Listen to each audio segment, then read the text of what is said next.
تو کئی دفعہ کچھ بچے چہرہ دیکھتے ہیں پر محبت سے نہیں دیکھتے، تو حضور نے فرمایا تو محبت سے چہرہ دیکھ، تیرے رسول کا وعدہ ہے رب مقبول حج کا ثواب دے گا۔ صحابی عرض کرنے لگے یا رسول اللہ صلی اللہ علیہ وسلم اگر میں 2 دفعہ دیکھوں؟ تو حضور نے فرمایا 2 حج کا ثواب۔ اس نے کہا حضور میں دن میں 3 دفعہ دیکھوں؟ تو فرمایا 3 حج کا ثواب۔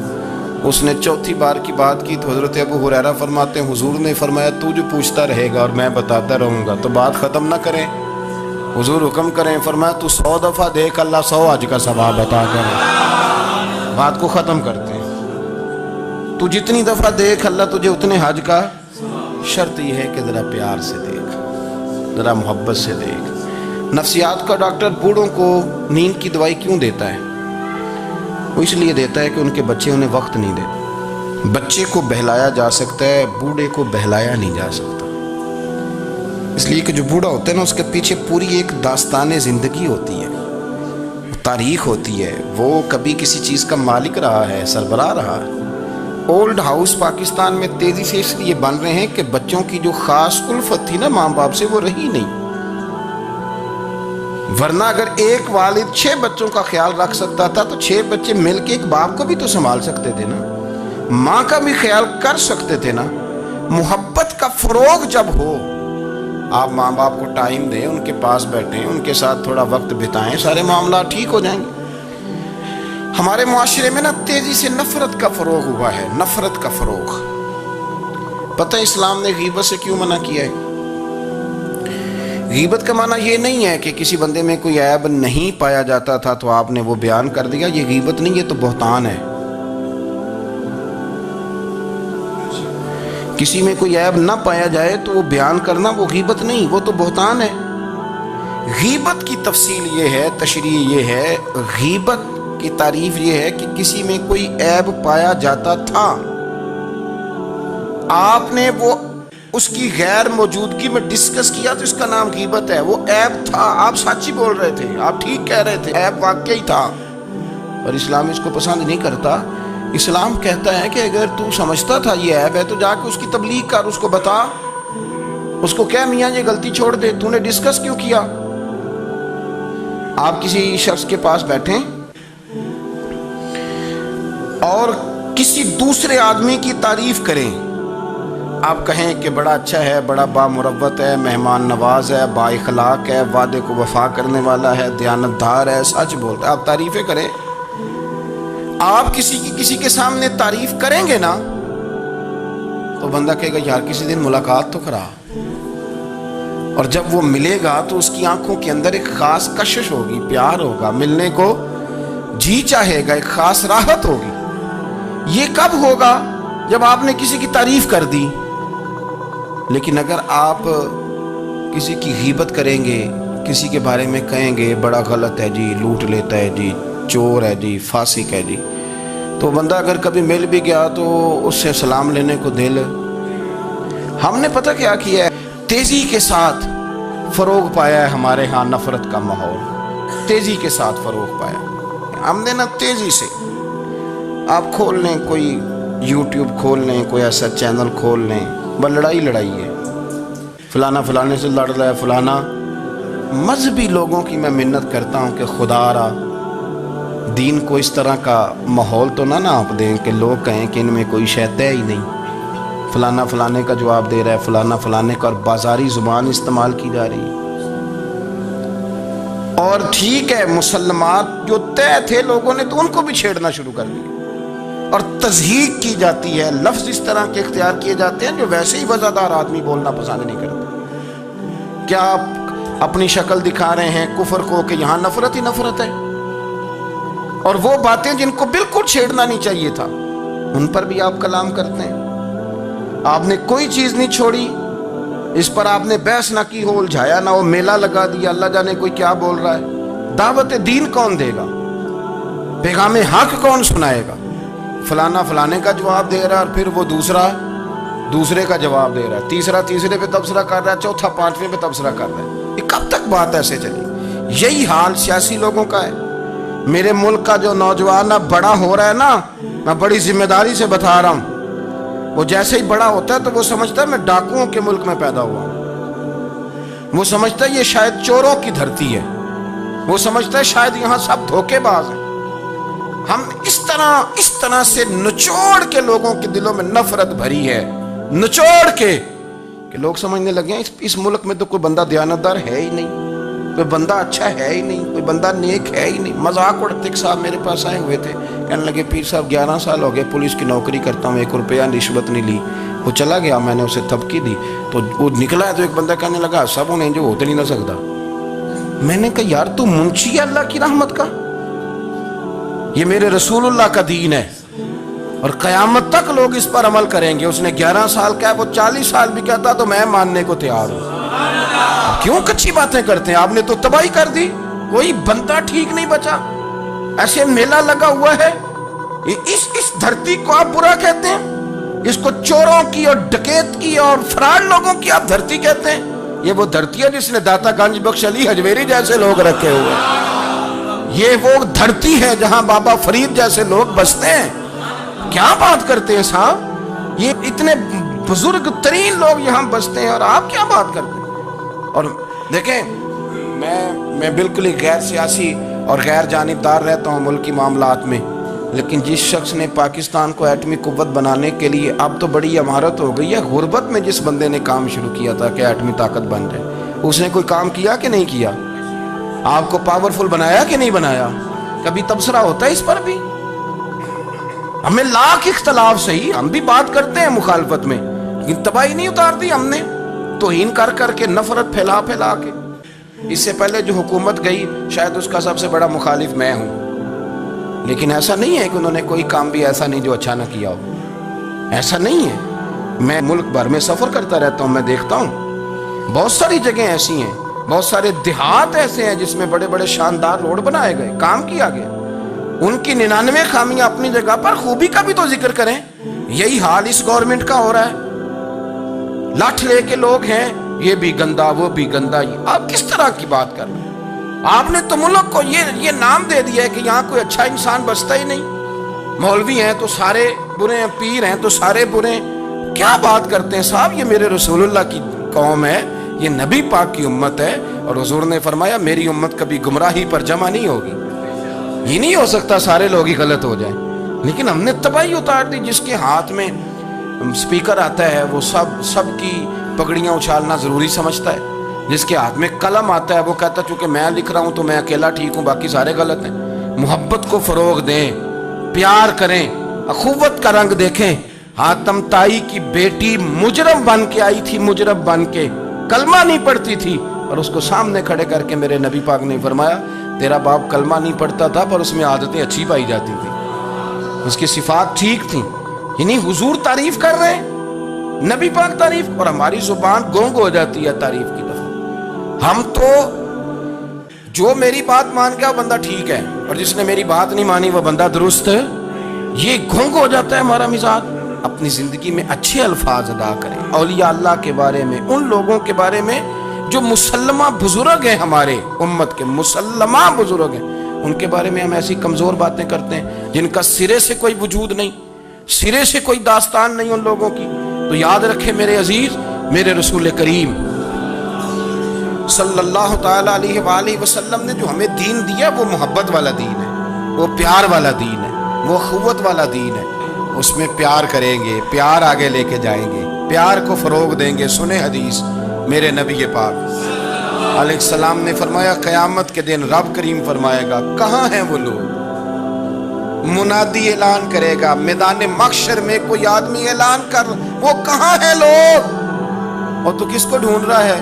فرمایا مجھے رب نے بھیجا ہے کہ وہ بندے ڈھونڈ کے لاؤ جو دنیا میں میری رضا کے لیے ایک دوسرے سے محبت کیا کرتے ہیں، وہ بندے ڈھونڈ کے لاؤ۔ بندے ڈھونڈے جائیں گے۔ یا رسول اللہ رب ان کا کیا کرے گا؟ تو نبی کریم صلی اللہ علیہ وسلم فرمانے لگے رب فرمائے گا تم دنیا میں میری رضا کے لیے ایک دوسرے سے پیار کرتے تھے، آج میرے عرش کے سائے کے علاوہ سایہ کوئی نہیں، آج میں تمہیں اپنے عرش کے سائے میں جگہ عطا کروں گا۔ میری رضا کے لیے پیار کیا تم نے، میری رضا کے لیے محبت۔ خدا را تھوڑا تھوڑا لوگوں سے پیار شروع کریں۔ آپ یقین کریں وہ پولیس والے سے آپ کہیں نا کہ تو اپنا رویہ ٹھیک کر، تو کہتے تو انہوں پتہ نہیں بندے کس طرح دا ساڑھنا سلوک کرتے ہیں۔ وہ بھی مطمئن ہے. وہ کہتا ہے اگر میں گالی گلوچ کر رہا ہوں تو میں ٹھیک کر رہا ہوں. وہ کہتا ہے یہ لوگ لائے کی سے. آپ دیکھ لیں, آپ سمجھ لیں چیزوں کو. میں نے ڈاکٹر صاحب سے کہا کہ تھوڑی سی آپ لوگوں سے شفقت کریں, غریب لوگ آتے ہیں تو کہتے ہیں مفت دوائی دیں تو یہ بیچ دیتے ہیں جا کے. ہر شخص نے ایک دوسرے کے خلاف کہانی بنا لی, نفرت کے لیے کوئی نہ کوئی پلان کر لیا. ہمیں باتیں مل گئیں, ہم نے داستان سرائی کر لی, ہم نے اپنے ذہن کو اکٹھا کر لیا. مجھے بتلاؤ نا یار, اگر رسول کریم صلی اللہ علیہ وسلم اور باقی انبیاء بھی قوموں کے بارے میں یہ سوچتے کہ یہ بڑے ظالم ہیں, یہ بڑے چور ہیں, یہ بڑے ڈکیت ہیں, یہ بڑے غاصب ہیں, یہ کافر ہیں, منافق ہیں, تو بھلا ہو سکتا تھا, لوگوں کا فائدہ ہو سکتا تھا. وہ لوگ بڑے بڑے سخت گیر تھے, پر محبوب نے فرمایا وہ جو کریں گے وہ ان کا انداز ہے, اور ہم جو کریں گے وہ ہمارے رب نے ہمارے ذمے لگا کے بھیجا. اپنی زندگی میں تلاش کریں اور پیار کریں اور اچھے لفظوں سے لوگوں کو یاد کریں اور خوبصورت لہجہ اختیار کریں اور ٹھنڈی اور اچھی باتیں کرنے کی کوشش کریں اللہ کی رضا کے لیے, اللہ کی رضا کے لیے, اللہ کے بندوں سے پیار. یارو دیکھو, عورت ہو طوائف, زندگی ساری بیت جائے گناہوں میں, لیکن میرے نبی پاک فرماتے ہیں وہ رب کی رضا کے لیے کتے سے بھی پیار کر لے تو رب اسے جنت عطا کر دیتا ہے. تو کتے کو پانی پلا گئی, پر پلا گئی نا اللہ کی رضا کے لیے, اسے کوئی فائدہ تو نہیں تھا نا, وہ اللہ کی رضا کے لیے پلا گئی. تو رب کریم نے اس کے سارے گناہوں کو, کسی سے پیار تو کرے, خدا را کسی سے پیار تو کرے. اس سال میرے گاؤں کے میلے کی بھیڑ میں جو گم ہوا وہ ایک بھکارن کا لال تھا. اس غریب کو تلاش تھی متاع خلوص کی, اور مخلوق چپ رہی کہ یہ مشکل سوال تھا. یار کوئی شخص ایسا بچا ہی نہیں جس سے لوگ امید کریں, توقع کریں کہ مجھے یہ اپنا کندھا دے گا, میں سر رکھ کے رو لوں گا. کوئی ایک ایسا شخص ملا ہی نہیں جس کے بارے میں لوگ کہیں کہ بڑا مخلص ہے. یار اتنی بڑی میرے محبوب کی امت, ہر حکومت غلط, ہر شخص غلط, ہر بندہ برا, ہر جماعت بری. اللہ کی رضا کے لیے کچھ لوگوں کے لیے فروغ محبت کا بھی فریضہ سر انجام دے. کیسے لوگوں کو یہ بات سمجھائی جائے؟ حضرت ابو ادریس خولانی رضی اللہ تعالیٰ عنہ تابعی ہیں. حافظ منذری نے الترغیب و ترہیب میں لکھا ہے, فرماتے ہیں کہ حضرت ابو ادریس خولانی کہ میں دمشق کی جامع مسجد میں گیا تو میں نے ایک چمکدار چہرے والا, سیاہ داڑھی والا, چمکتے دانتوں والا خوبصورت نوجوان نبی پاک کی حدیثیں بیان کرتا دیکھا. اس کے چاروں جانب حضور کے غلام بیٹھے تھے. میں نے ایک شخص سے کہا یار بڑا حسین چہرہ ہے, بڑا ہی خوبصورت انداز ہے, کون ہے بندہ؟ انہوں نے کہا آپ نہیں جانتے, یہ صحابی رسول حضرت معاذ ابن جبل ہے رضی اللہ تعالی عنہ. حضرت معاذ ابن جبل کا انتقال بھی کوئی 40 سال کی عمر سے پہلے ہو گیا تھا, لیکن ان پر حضور کا اعتماد اتنا تھا کہ حضور نے اپنی حیات ظاہرہ میں گورنر بنایا ہی نہیں. سنے چمکدار دانت, حدیثیں بیان کر رہے ہیں. حضرت ابو ادریس خولانی رضی اللہ تعالیٰ عنہ کہتے ہیں رش بڑا تھا. میرے دل میں خواہش ہوئی کہ آج تو لوگ زیادہ ہیں, کل آؤں گا, ملاقات کروں گا. کہتے ہیں اگلے دن میں اپنی طرف سے سب سے پہلے گیا, پر حضرت معاذ ابن جبل تو مجھ سے پہلے مسجد میں موجود تھے اور وہ نفل پڑھ رہے تھے, اللہ اللہ کر رہے تھے. تو میں نے ان کے ساتھ سلام لی. فرمانے لگے کیسے آئے ہو؟ تو میں نے کہا حضور کل آپ کو دیکھا ہے, آپ کی باتیں سنی ہیں, تو گویا آپ کا تو چہرہ ساری رات میری آنکھوں کے سامنے رہا, تو میں تو سویرے زیارت کی غرض سے حاضر ہوا ہوں. اللہ کی رضا کے لیے مجھے آپ اچھے لگے, اللہ کی رضا کے لیے. کوئی بندہ ایسا بھی تو ہو نا, کوئی غریب, کوئی مسکین, کوئی عالم, کوئی صوفی, کوئی درویش, کوئی ذاتی تعلق نہ ہو, تعلق کیا ہو؟ اللہ کے لیے. آپ مجھے اچھے لگے. حضرت سیدنا معاذ ابن جبل فرمانے لگے واقعی ایسا ہی ہے؟ عرض کی حضور بالکل ایسا ہی ہے. تو فرماتے میں نے چادر لی ہوئی تھی, حضرت معاذ ابن جبل نے میری چادر کو پکڑ کے کھینچا, فرمایا پکی بات کر یار. میں نے کہا حضور پکی کر رہا ہوں. تو فرمانے لگے سن, پھر میں نے نبی کریم سے سنا ہے, رسول کریم علیہ السلام نے فرمایا جو دو بندے رب کی رضا کے لیے پیار کرتے آپس میں, اللہ ان دونوں سے محبت فرماتا ہے. سن پھر اس کو یاد رکھنا, اللہ ان دونوں سے محبت کرتا ہے. حضرت ابو ادریس خولانی سے کوئی پوچھتا تھا نا کہ دنیا میں جانا ہے تو سرمایہ کیا ہے, تو فرماتے تھے یہ جو میں نے چادر لی ہوئی ہے نا, اس چادر کے اندر میرا وجود ہے, اور وجود کے اندر میرا دل ہے, اور دل کے اندر میں نے حضرت معاذ ابن جبل کو رکھا ہوا ہے. میں نے وہاں ان کا ٹھکانہ بنایا ہوا ہے، وہاں ان کا ٹھکانہ ہے۔ یہ دور ہی نکتہ چی ہے، کہیں چھپ کے بیٹھ جا، اور جس دل میں تو مکی ہے وہیں چھپ کے بیٹھ جا۔ اقبال کہتے ہیں جس دل میں تو مکی ہے وہیں چھپ کے بیٹھ جا۔ دوستو، رسول اللہ صلی اللہ علیہ وسلم کے غلاموں نے مالک کی رضا کے لیے لوگوں سے پیار، فروغ محبت میں کردار ادا کیا، اور بہترین کردار۔ آپ اپنی زندگی میں کچھ چیزیں ایسی بنائیں جن میں فقط اللہ کی رضا کے لیے محبت ہو، خالق کی رضا کے لیے پیار، خالق کی رضا۔ آپ یقین کریں، اگر تھوڑا تھوڑا کر کے ہم اس محبت کو فروغ دیں نا اپنے دلوں میں، تو بہت سارے بادل چھٹیں گے۔ ہم نے نا وہ تیزی سے دولت کو، لالچ کو، میں اکثر کہتا ہوں کہ میاں بیوی کا جو رشتہ ہوتا ہے نا، اس کو اللہ پاک نے نا قرآن پاک میں اپنی نشانیوں میں سے ایک نشانی قرار دی ہے۔ ان دونوں کی وجہ سے گھر چلنا ہے، بچوں کی پرورش ہونی ہے، نظام زندگی۔ آپ گھر سکون کے لیے جاتے ہیں، اطمینان کے لیے۔ آپ اپنے گھر کے اندر جیسے بھی ہوں، آپ کہتے ہیں یہاں مجھے پریشانی، یہ میرا اپنا بیڈ ہے، اپنا بستر ہے۔ لیکن اگر اسی رشتے میں جب آپ بیج بوئیں تو سب سے پہلے دولت کا بوئیں۔ اگر لڑکے والے یہ لالچ کرتے ہیں نا لڑکی کیا لے کے آئے گی، تو لڑکی والوں کا بھی لالچ ہوتا ہے کہ لڑکا کماتا کیا ہے۔ ان کو بھی پتہ ہوتا ہے کہ کتنے پیسے لاتا ہے، کیا کمائی ہے، کتنا کچھ جھاڑو پھیر لیتا ہے۔ آپ نے جب بنیاد یہ رکھی، مجھے دیانتداری سے بتانا کہ پورا نیک ہو، پورا شریف ہو، پورا پرہیزگار ہو، لیکن دولت صحیح نہ کماتا ہو تو رشتہ آسانی سے ہو جاتا ہے۔ وہ بس سارا کچھ ٹھیک ہے، صرف کمائی تھوڑی سی کم ہے، وہ مشکل سے گزارا ہوگا۔ وہ کہتے ہیں نہیں جی نہیں، بھوکے تو نہیں نہ مرنا۔ کیوں؟ ہم نے اس کے اندر جب دولت کو شامل کر لیا، آ گئی دولت، تب جس رشتے کی بنیادی دولت پہ ہوگی وہاں آپ وفا تلاش کریں گے، وہاں آپ خلوص تلاش کریں گے، وہاں ہم للہیت تلاش کریں گے۔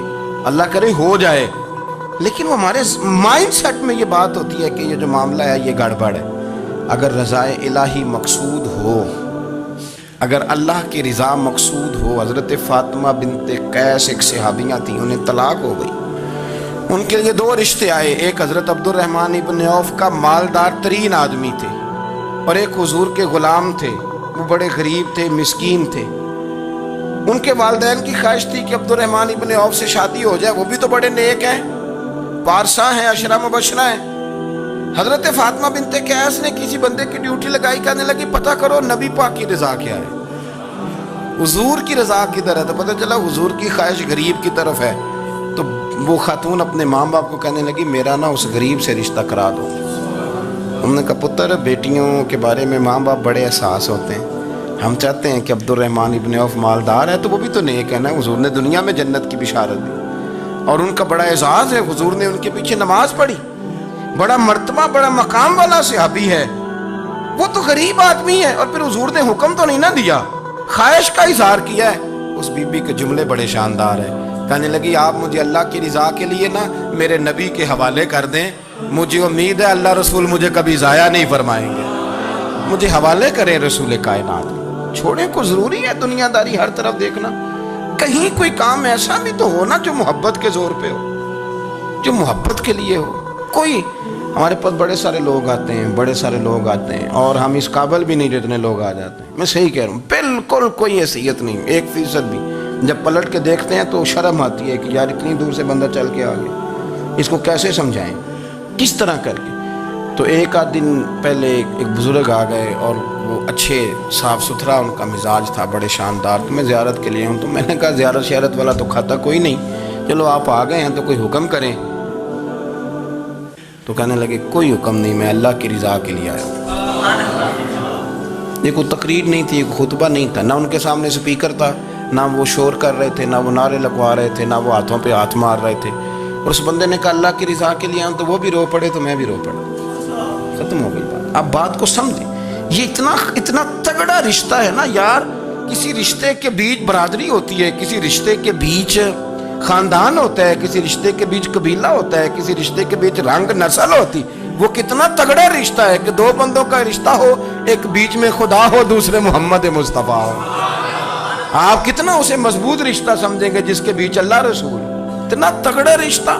اتنا مضبوط تعلق، اتنی وسعت اس کے اندر اللہ کی رضا کے لیے۔ حضرت موسیٰ کلیم اللہ علی نبینا علیہ الصلوۃ والسلام سے رب کریم نے فرمایا، کہا اے موسیٰ میری رضا کے لیے بھی کوئی کام کیا ہے؟ موسیٰ علیہ السلام نے عرض کی یا اللہ میں نے تبلیغ کی، تو فرمایا وہ تو آپ کی ذمہ داری تھی۔ امام غزالی نے روایت لکھی ہے، اے اللہ میں نے آپ کے تمام احکامات پہ عمل کیا، موسیٰ وہ تو آپ نے کمال کیا، اللہ کے پیغمبر ہیں، میری رضا کے لیے تو یا اللہ تیری رضا کے لیے کیا ہے؟ تو رب کریم نے فرمایا کسی بندے سے صرف اس لیے پیار کیا ہے کہ وہ اللہ کا بندہ ہے، فقط اس لیے پیار کیا ہو کہ وہ اللہ کا بندہ ہے، فقط اس لیے۔ میرے عزیز آپ بات کو سمجھیں، زندگی میں فروغ محبت پر کچھ کام کریں، کچھ تھوڑا سا کوشش کریں گرد جھاڑنے کی، کچھ گرد جھاڑنے کی۔ ہم نے نا ایک سٹیٹس بنا لیا ہے، اب تو مسلمان پہلے فرقوں میں بٹے، قبیلوں میں بٹے، اب شہروں میں بٹ گئے۔ آپ کبھی گجرانوالا کے لوگوں سے پوچھو نا گجرات، تو کہتے ہو گجرات والے تو اللہ بچائے، کہتے ہیں کہ نہیں؟ گجرات کے لوگوں سے پوچھے گجرانوالا تو کہتے ہوتے کھاندے ہی بڑا نہیں، کس کی بات کر رہے ہیں؟ تو گجرانوالا والوں سے پوچھیں لاہور والے، کہتے توبہ لاہوریا جی۔ صحیح کون ہے؟ کوئی بھی نہیں۔ کیوں؟ اس لیے کہ ہم نے ہر شہر کے لیے کہاوت بنا لی ہے۔ میں صحیح کہہ رہا ہوں، ہر قبیلے کے لیے کوئی نہ کوئی، یہ ہم نے ظلم کیا اپنی جان، یہ ہم نے زیادتی کی، کہانیاں بن گئی، کہاوتیں بن گئی، شہروں کے لیے، علاقوں کے لیے، قبیلوں کے لیے۔ مقصود کیا تھا؟ کسی طریقے سے نفرت پروان چڑھے۔ کھانا ہے نا، کھانا تو آپ جو کھانا کھاتے ہیں وہ اپنے ذائقے کے مطابق کھاتے ہیں۔ سندھ کے لوگ جو کھانا کھاتے ہیں وہ اپنے، آپ کا کوئی حق نہیں آپ ان کے کھانے پر تنقید کریں، اس لیے کہ ان کا ذائقہ وہ ہے، اور ان کا بھی کوئی حق نہیں وہ آپ کے کھانے پر تنقید کریں، اس لیے کہ آپ کا ذائقہ۔ لیکن طنز کرتے ہیں، جو بات سمجھانا چاہتا ہوں وہ یہ ہے کہ ہم طنز کرتے ہیں، تنقید کرتے ہیں، تضحیک آمیز لہجہ ہمارا ہوتا ہے، اس لہجے کے اندر کمزوری ہوتی ہے، اس کے اندر اس طرح کی بناوٹ ہوتی ہے کہ محسوس ہوتا ہے کہ ہم سامنے والے کو بڑا نفرت کی نظر سے دیکھتے ہیں۔ یہ رویہ کبھی اختیار نہ کریں، اپنی زندگی میں کوشش کریں خلوص کے ساتھ، للہیت کے ساتھ۔ میرے نبی پاک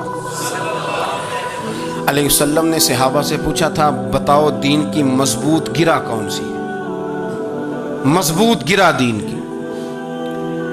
تو ایک صحابی نے کہا یا رسول اللہ نماز، پانچوں وقت مسلمان جمع ہوتے ہیں، ایک دوسرے کا حال احوال پوچھتے ہیں، تو اس گرہ میں مسلمان بندے رہتے ہیں۔ حضور نے فرمایا تم نے بات ٹھیک کی پر میری مراد کو نہیں پہنچے۔ ایک صحابی نے عرض کی یا رسول اللہ صلی اللہ علیہ وسلم زکوٰۃ، امیر غریب کو زکوٰۃ دیتا ہے تو دونوں کا رشتہ مضبوط ہو جاتا ہے، تو یہ بہت بڑی گرہ ہے۔ تو حضور نے فرمایا بات تمہاری ٹھیک ہے پر تم میری مراد کو نہیں پہنچے۔ تو تیسرے نے عرض کی حضور حج، مختلف رنگوں کے، قبیلوں کے، نسلوں کے، علاقوں کے لوگ آتے ہیں، ایک ہی لباس پہنتے ہیں، ایک ہی بولی بولتے ہیں، لبیک اللہم لبیک، تو یہ بہت بڑی مضبوط گرہ ہے۔ نبی پاک صلی اللہ علیہ وسلم نے فرمایا بات تمہاری ٹھیک ہے پر تم میری مراد کو نہیں پہنچے۔ تو صحابہ نے عرض کی حضور پھر آپ ہی بتا دیں کہ اسلام کی مضبوط گرہ کون سی ہے جس میں مسلمان جڑ جائیں گے؟ نبی پاک نے فرمایا مضبوط گرہ محبت ہے، اللہ کی رضا کے لیے پیار کرو، لوگوں سے پیار کرو۔ کوئی بندہ پھر تمہیں تلخ بھی ملے گا نا، تو تم چونکہ اس کے لیے نہیں کر رہے، اللہ کے لیے کر رہے، تو پھر تمہارے لیے سہنا بھی آسان ہو جائے گا، دیکھنا اور پرکھنا بھی آسان ہو جائے گا۔ رضائے الہی کی خاطر لوگوں کا پیار، بخاری مسلم میں ہے، نبی پاک علیہ السلام نے فرمایا ایک شخص اپنی بستی سے چلا لمبے سفر پہ دوسری بستی جانے کے لیے، تو رستے میں فرشتہ ملا انسانی شکل میں۔ اس نے پوچھا کہاں جا رہے ہو؟ اس نے کہا اپنے بھائی سے ملنے جا رہا ہوں۔ فرشتہ پوچھنے لگا اس کا کوئی احسان ہے تمہارے اوپر، کوئی لین دین ہے؟ اس نے کہا نہیں۔ تو کہا پھر کیوں اتنا لمبا سفر کر رہے ہو؟ تو کہنے لگے یار میں اللہ کی رضا کے لیے اس سے پیار کرتا ہوں، اللہ کی رضا کے لیے تو اس لیے جا رہا ہوں۔ تو سنیں یہ بخاری مسلم کے لفظ ہیں، حضور فرماتے ہیں وہ فرشتہ کہنے لگا سن پھر میں انسان نہیں، میں فرشتہ ہوں، اور مجھے رب کریم نے بھیجا ہے یہ کہنے کے لیے کہ اگر تم دونوں اللہ کی رضا کے لیے ایک دوسرے سے پیار کرتے ہو تو اللہ تم دونوں سے پیار فرماتا ہے۔ اب یہ محبت فروغ کیسے پائے گی؟ اس کے لیے ایک تو یہ کہ اپنے دل کو تھوڑا سا سمجھائیں. آپ ارادہ کر لیتے ہیں نا، جب ذہن بنا لیتے ہیں کہ میں نے کوئی خدمت کرنی ہے، ذہن بن گیا، تو پھر اس کے لیے 2-3 لاکھ روپے 4 لاکھ روپے لگانے کی ضرورت نہیں ہوتی. پھر بندہ سٹاپ پہ کھڑے ہوئے کسی بابا جی کو پوچھتا ہے کہاں جانا ہے، تو کہتے ہیں میں نے ذرا یہاں قریب ہی جانا ہے، رکشہ تلاش کرنا. تو آپ کا ذہن بن گیا نا خدمت کرنے کا. تو موٹر سائیکل پہ بٹھایا تو گھر چھوڑا ہے، واپس آئے تو دل بڑا ٹھنڈا تھا. لیکن آپ یہ بھی کہہ سکتے تھے کہ بابا جی بچے کیا کرتے ہیں، سعودی عرب ہے، تو یہ 200 روپیہ رکشے کو دیں، گھر چھوڑ آتا ہے. بچے اتنا کماتے کس لیے؟ دونوں باتوں میں فرق ہے. میری بات کی سمجھ آ رہی؟ آپ اللہ کی رضا جب اپنا لیتے ہیں تو پھر کوئی کہانی جنم نہیں لیتی. لیکن جب یہ رنگ نہیں ہوتا، پھر کہانیاں ہیں، پھر داستانیں ہیں، پھر بڑی بڑی باتیں، پھر بڑے بڑے لمبے لوگوں کے پاس پلاننگ ہے. اس طرح نہ کریں. پیار تقسیم. اور ایک تو یہ کہ خود اپنے دل میں اچھی سوچیں رکھیں. دوسرا یہ کہ لوگوں کو بھی کہیں. جب آپ کے سامنے لوگ بات کر رہے ہوتے ہیں نا، میرے سامنے ایک صاحب نے کہا کہ وہ ہمارے جو محلے کی مسجد ہے نا، اس کا خزانچی مولوی صاحب کے ساتھ مل کے 40 لاکھ روپیہ کھا گیا. میں نے اسے کہا یار بڑی پکی فگر یاد ہے تجھے، پورے 40 لاکھ ہی کھا گیا طے ہے. تو میں نے کہا کوئی اس کی دلیل؟ کہنے لگا جی وہ بڑے پیسے کھائے ہیں، سب کو پتہ ہے. میں نے کہا سب کو پتہ ہونا کام نہیں، اس پر باقاعدہ شرعی گواہ ہونے چاہیے. کہہ دیتے ہیں نا ہم. میں نے اسے کہا کہ چلو چھوڑو ساری باتیں، تم نے کتنے دیے تھے؟ میں نے کہا میں نے تو کوئی نہیں دیا. تو میں نے کہا اگر تو نے کو دیا تو چل میرے ساتھ، میں تیرے تو واپس کراؤں، اور اگر تم نے نہیں دیا تو پھر اللہ سے ڈر. اس لیے کہ بہتان بڑا سخت جرم ہے. صبح قیامت اس کا بڑا سخت حساب دینا پڑے. اللہ سے ڈر. یہی حال ہماری اخباریں کرتے ہیں، جس کے اوپر مرضی جو مرضی ڈال دیا، کون سا کسی نے پوچھنا ہے؟ صحیح کہہ رہا ہوں میں؟ جو مرضی. اور اب سوشل میڈیا جب سے آیا ہے، پھر تو کسی خبر کی کسی تصدیق کی کوئی ضرورت، اور نہ پوچھنے والا پوچھتا ہے کہ یہ خبر کہاں سے آئی. بہت سارے لوگوں کے مرنے کی خبریں چھپ جاتی ہیں اور وہ وضاحت کر رہے ہوتے ہیں نہیں جی میں بالکل موجود ہوں، میں بالکل زندہ ہوں، کوئی ایسا مسئلہ نہیں ہے. تو اچھا اس طرح جب کوئی بندہ کر رہا ہو تو پھر آپ کیا کریں؟ پھر اس کو سمجھائیں. میں نے بھی اس دوست سے گزارش کی، میں نے کہا آپ غلط ٹریک پہ چڑھے ہوئے ہیں، یہ طریقہ درست نہیں ہے. اگر آپ کے پاس پروف ثبوت ہے تو پھر بھی مجھے بتانے کی ضرورت نہیں تھی. آپ وہ پروف ثبوت لے جاتے اور خزانچی اور امام صاحب سے ملتے، کہتے جی 40 لاکھ روپیہ کدھر ہے؟ آپ کے پاس پیسے تھے، وہ مسجد کے ہیں، اس کو آپ لائیں، فلاں جگہ استعمال کیے ہیں کہ نہیں. ان کے پاس جاتے دائیں بائیں کہانیاں چھیڑنا، تو آپ اپنے لیے گناہ اکٹھا کر لیں. نبی پاک صلی اللہ علیہ وسلم کی حدیث سن لیں اور اس کو ہمیشہ یاد رکھنا ہے. آپ حضور نے فرمایا اگر تو نے کسی شخص کی ایسی جگہ توہین کی جہاں اس کی عزت بنی ہوئی تھی، تو نے کسی کو ایسی جگہ رسوا کر دیا جہاں اس کی عزت، کسی نے آپ کے سامنے آ کے کسی آدمی کی تعریف کی تو نہیں تمہیں نہیں پتا، میں بتاتا ہوں. حضور فرمانے لگے اگر تم نے کسی شخص کی ایسی جگہ توہین کی جہاں اس کی عزت بنی ہوئی تھی تو رب بھی تمہیں اس جگہ رسوا کرے گا جہاں تمہاری عزت بنی ہوئی ہو. اللہ کی رضا کے لیے ایک تو خود پیار کریں، دوسرا لوگوں کو بھی سمجھائیں، قائل کریں کہ یار یہ انداز درست نہیں ہے، تجھے تحقیق نہیں پوری بات کی، تو تحقیق کر. دعا کرتا ہوں اللہ میرے ملک کو، میرے وطن کو، امت مسلمہ کو محبت، پیار اور خلوص کی توفیق عطا فرما. آخر دعوانا